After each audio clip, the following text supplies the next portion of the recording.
নমস্কাৰ সকলোলৈকে মই সংগীতাই অসমীয়া নৱবৰ্ষৰ আন্তৰিক শুভকামনা আৰু উলগ জনাইছোঁ।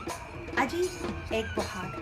আজিৰ দিনটোৰ পৰাই অসমৰ বিভিন্ন ঠাইত বিহু নাচৰ প্ৰতিযোগিতাসমূহ অনুষ্ঠিত কৰা হয় আৰু যিহেতু মই এগৰাকী বিহু নাচনী, ময়ো সৰুৰে পৰা বিহু সম্ৰাজ্ঞী হোৱালৈকে অসমৰ বিভিন্ন প্ৰান্তত বিহুৱতী, বিহু কুঁৱৰী আৰু বিহুৰাণী প্ৰতিযোগিতাসমূহত অংশগ্ৰহণ কৰিছিলোঁ আৰু আজি সেই স্মৃতিবোৰ জীপাল কৰাৰ উদ্দেশ্যেৰে আপোনালোকৰ আগলৈ এটি বিহু নাচ আগবঢ়াইছোঁ। চাই কেনে পাইছে জনাবলৈ নাপাহৰিব। আৰু যদি কিবা ভুল ত্ৰুটি কৰোঁ তাৰ বাবে মই আগতীয়াকৈ আপোনালোকৰ পৰা ক্ষমা প্ৰাৰ্থনা বিচাৰিছোঁ। ধন্যবাদ।